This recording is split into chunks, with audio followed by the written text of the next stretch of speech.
আমার বাবা Jamal Khashoggi. It is coffee that roasted lightly. বিভিন্ন পার্টে ভাগ করে ফেলেছে, অর্থাৎ হাড্ডির সাথে মাংস আলাদা করে ফেলেছে।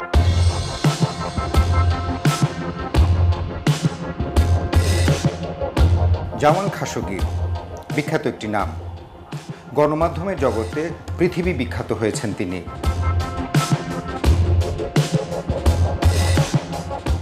জামাল খাশোগি ছিলেন সৌদি রাজপরিবারের খুবই কট্টর সমালোচক এবং সৌদি রাজপরিবার তাকে খুঁজছিল অনেক দিন ধরে, যাতে কিভাবে জামাল খাশোগিকে শায়েস্তা করা যায়, তাদের নিয়ন্ত্রণে আনা যায়, সেই বিষয়গুলো তারা পর্যবেক্ষণ করছিলেন।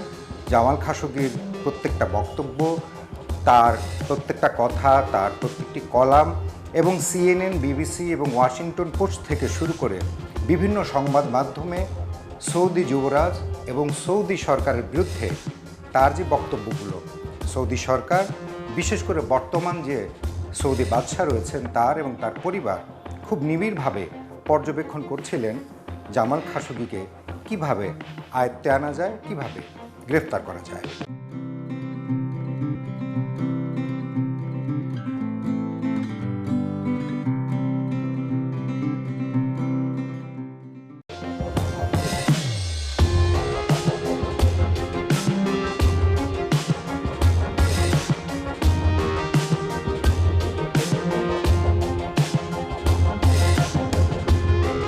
দু সালের 28 সেপ্টেম্বর জামাল খাশোগি একটি ভুল করে ফেলেন। সেটি হচ্ছে তুরস্কের বাণিজ্যিক শহর যে ইস্তানবুলের যে কনসুল জেনারেল অফিস রয়েছে, সৌদি দূতাবাস, সেই সৌদি দূতাবাসে তিনি একরকম কোনো ধরনের অ্যাপয়েন্টমেন্ট করা ছাড়া 2018 সালের 28 সেপ্টেম্বর যান তার একটি ব্যক্তিগত নথি সংগ্রহের জন্য। যেহেতু তিনি কোনো ধরনের অ্যাপয়েন্টমেন্ট নিয়ে যাননি, সেই কারণে সৌদি দূতাবাসের পক্ষ থেকে বলা হয় তাকে দুদিন পর অর্থাৎ 1 অক্টোবর বা 2 অক্টোবর যাওয়ার জন্য। জামাল খাশোগি সেই দূতাবাসের কর্মকর্তাদের বক্তব্য এবং তাদের সিদ্ধান্ত অনুযায়ী তিনি 2018 সালের 2 অক্টোবর সৌদি দূতাবাসের ইস্তানবুলের যে কনসুল অফিস, সেই কনসুল অফিসে প্রবেশ করেন। আর সেটি হচ্ছে জামাল খাশোগির সবশেষ দূতাবাসে প্রবেশ এবং সবশেষ দিন ছিল তার জীবনে। কারণ বিভিন্ন গণমাধ্যম এবং পত্রপত্রিকায় যেটি উঠে এসেছে এবং যে বক্তব্য পাওয়া যায় এবং আন্তর্জাতিক গণমাধ্যম, সৌদি সরকার, আমেরিকান সরকার তথা সারা বিশ্বে আলোড়ন তোলে এই জামাল খাশোগির নিখোঁজ হওয়ার বিষয়টি। বিভিন্ন গণমাধ্যমে তখন উঠে আসে যে জামাল খাশোগি যখন 2018 সালের 2 অক্টোবর সৌদির কনসুল অফিস ইস্তানবুলে যেটি অবস্থিত সেটিতে যখন প্রবেশ করে আর বের হয়নি। তার কারণ হচ্ছে যে জামাল খাশোগি যে সেই দিন প্রবেশ করবেন সেটি আগে থেকেই কনসুল অফিস থেকে সৌদি সরকারের কাছে অর্থাৎ রিয়াদে জানিয়ে দেওয়া হয়েছিল।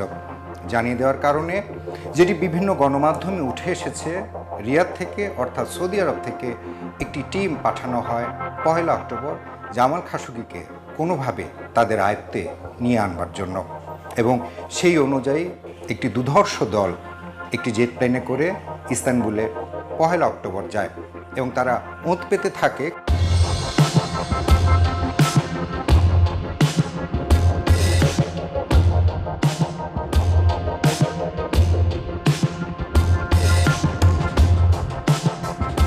দোসরা অক্টোবর ইস্তানবুলের সৌদি কনসুল জেনারেল অফিসে প্রবেশ করার পর সেই যে রিয়াদ থেকে পাঠানো একটি দুধর্ষ দল, সেই দল তাকে ঘিরে ফেলে এবং ঘিরে তার সঙ্গে এক ধরনের ধস্তাধস্তি হয়, যেটি বিভিন্ন গণমাধ্যমে উঠে এসেছে এবং ধস্তাধস্তির এক পর্যায়ে তাকে শ্বাসরোধ করে হত্যা করে। শ্বাসরোধ করে হত্যা করবার পর তার লাশের চিহ্ন যাতে না পাওয়া যায় সে কারণে তার শরীর থেকে হাড় এবং মাংস আলাদা করে ফেলা হয় এবং হাড় মাংস আলাদা করবার পর প্রত্যেকটি অংশকে টুকরো টুকরো করে ফেলা হয় কাটার মেশিন দিয়ে, ইলেকট্রিক কাটার মেশিন দিয়ে। টুকরো টুকরো করে ফেলার পরে সেগুলোকে ব্যাগে ভর্তি করা হয় এবং ব্যাগে ভর্তি করে সেই দুধর্ষ দলটি যে জেট প্লেন করে এসেছিল জামাল খাশোগির মরদেহের টুকরো সেই জেট প্লেনে করে নিয়ে যাওয়া হয় এবং অনেকে বলে যে সেগুলো সমুদ্রে ফেলে দেওয়া হয় বা পুড়িয়ে ফেলা হয়, কিন্তু পরবর্তীতে আমরা সেই বিষয়গুলো আসলে জানতে পারিনি এবং জামাল খাশোগির শরীরের অস্তিত্ব কোনো গণমাধ্যম, পৃথিবীর নামি দামি কোনো গোয়েন্দা সংস্থা জামাল খাশোগির শরীরের অস্তিত্ব খুঁজে পায়নি। হ্যাঁ, পরবর্তীতে এই হত্যা মিশনের সঙ্গে যারা যুক্ত ছিল তেমন 15 জনকে মার্কিন যুক্তরাষ্ট্র স্যাংশন বা নিষেধাজ্ঞা দিয়েছেন। পরবর্তীতে আমরা 7 বছর পরে 5 জনকে মৃত্যুদণ্ডে দণ্ডিত করবার সংবাদ পেয়েছি সৌদি সরকারের পক্ষ থেকে, কিন্তু জামাল খাশোগির মরদেহ এখনও পর্যন্ত পৃথিবীর মানুষ, পৃথিবীর কোনো গোয়েন্দা সংস্থা, কোনো তদন্তকারী দল এখন পর্যন্ত পায়নি।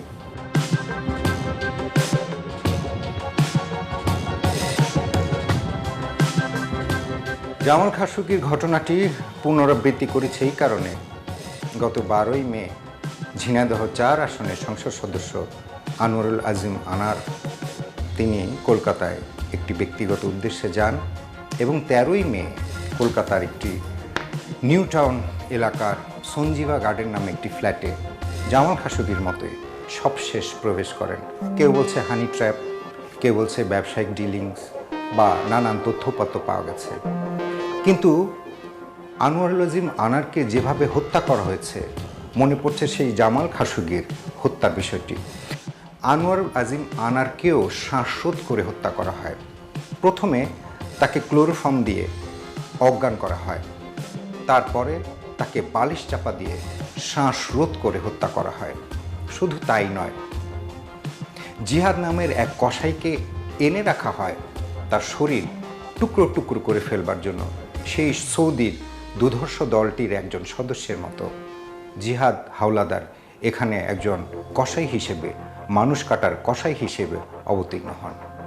জিহাদ হাওলাদার সেই জামাল খাশোগিকে যেভাবে শরীর থেকে হাড় আলাদা, মাংস আলাদা করে ফেলা হয়, তেমনি আনোয়ারুল আজিম আনারের শরীরও হাড় মাংস আলাদা করে ফেলা হয় এবং তার প্রত্যেকটি অংশ, মাংসকে কুচি কুচি করে টুকরো করা হয়। এরপরে হাড়গুলোকে খণ্ড খণ্ড করে কুচি কুচি করে টুকরো করা হয় এবং এমনভাবে লাগেজের ভেতরে পলিথিনে মুড়িয়ে লাগেজের মধ্যে নেওয়া হয় যাতে কেউ কোনোভাবে বুঝতেই না পারে। সেই ইস্তাম্বুল সৌদি দূতাবাসে যে কনসুল অফিস, জামাল খাশোগি হত্যার যে বর্ণনা আমরা বিভিন্ন গণমাধ্যমে দেখেছি, ঘটনাটি ঠিক সেই রকম। জামাল খাশোগিকে হত্যা করবার পর সেখানে যেমন সেই কনসুল অফিসে যেমন ফিনাইল ফিটকিরি দিয়ে প্রত্যেকটি ফ্লোর, প্রত্যেকটি ইঞ্চি সৌদি দূতাবাসের কর্মকর্তারা যেভাবে পরিষ্কার করেছেন, আনোয়ারুল আজিম আনারকে হত্যার পরও ঠিক একইভাবে সঞ্জীবা গার্ডেনের ওই ফ্ল্যাট ফিনাইল দিয়ে, ফিটকিরি দিয়ে খুব সুন্দরভাবে পরিষ্কার করে ফেলা হয়েছে যাতে কোনোভাবেই এখানে হত্যা বা মরদেহ বা কোনো ঘটনার নিদর্শন পাওয়া না যায়। দেখুন, এখনও পর্যন্ত জামাল খাশোগির মরদেহ পৃথিবীর মানুষ যেমন কোনো গোয়েন্দা সংস্থা এখনও কোনো অস্তিত্ব খুঁজে পায়নি সেটির, ঠিক তেমনই ঝিনাইদহ 4 আসনের আমাদের সংসদ সদস্য আনোয়ারুল আজিম আনারের মরদেহর কোনো অস্তিত্ব কলকাতা সিআইডি বা অন্য কোনো গোয়েন্দা সংস্থা, আমি যদি সিবিআইয়ের কথা বলি, বা তাদের আরও অনেক গোয়েন্দা সংস্থা রয়েছে, আইনশৃঙ্খলা রক্ষাকারী বাহিনী রয়েছে, তারা এখনও পর্যন্ত আনোয়ারুল আজিম আনারের মরদেহের একটি অংশ বের করতে পারেনি। অর্থাৎ জামাল খাশোগিকে যেভাবে হত্যা করে নিশ্চিহ্ন করে দেওয়া হয়েছে, সেই একেবারে কপি পরিকল্পনার মতোই আনোয়ার আজিম আনারের মরদেহকেও হত্যার পর তাদের পরিকল্পনায় এবং তাদের সংঘবদ্ধ পরিকল্পনার ভিত্তিতে কয়েকটি সেক্টরে ভাগ হয়ে তারা এমনভাবে কাজ করেছে যে আনোয়ারুল আজিম আনারের মরদেহর একটি অংশ এখনো পর্যন্ত দু দেশের কোনো গোয়েন্দা সংস্থা এখনো পর্যন্ত পায়নি। তাই মামলাটি কিভাবে চলবে, কাকে অভিযুক্ত করা হবে, যা দিয়ে হত্যা করা হয়েছে সেই অস্ত্রটিও এখন পর্যন্ত উদ্ধার করা হয়নি। যে বালিশ চাপা দিয়ে মারা হয়েছে সেই বালিশটিকেও জব্দ করা হয়নি, কারণ সেটি মরণাস্ত্র, সেটি দিয়েই হত্যা করা হচ্ছে। তো অনেকগুলো বিষয় আসলে আমাদের মনে ঘুরপাক খাচ্ছে যে আমরা কি জামাল খাশোগির মতো সেই একেবারে অন্ধকারে থেকে আমরা বিচার কাজ, আদালতের কাজ এবং মামলার কাজ চালিয়ে যাব, না কোনো ওয়েতে যাতে এই ভুক্তভোগী অর্থাৎ আনোয়ারুল আজিম আনারের পরিবারের সদস্যরা যাতে সঠিক বিচার পায়, সে কারণে কোনো না কোনোভাবে তদন্ত জোরদার করে অন্তত একটি প্রমাণ অন্তত দুই দলের, এই বাংলাদেশের এবং কলকাতার দুই দলের কোনো গোয়েন্দা সংস্থা যদি হাজির করতে পারে এবং সেটি যদি প্রমাণ করতে পারে আদালতের কাছে যে হ্যাঁ, আনোয়ার আজিম আনার নিহত হয়েছেন, তাকে নৃশংসভাবে হত্যা করা হয়েছে, এই হচ্ছে তার প্রমাণ। যদি দোষীদের সর্বোচ্চ শাস্তি নিশ্চিত করতে পারে প্রমাণের ভিত্তিতে, তাহলে হয়তো আনোয়ার আজিম আনারের পরিবার সহ সারা দেশের মানুষ অন্তত একটি স্বস্তি ভোগ করবে যে এই নৃশংস হত্যাকাণ্ডের সঙ্গে যারা যুক্ত ছিল তারা কোনোভাবেই পার পায়নি বা ভবিষ্যতে কেউ পার পাবে না।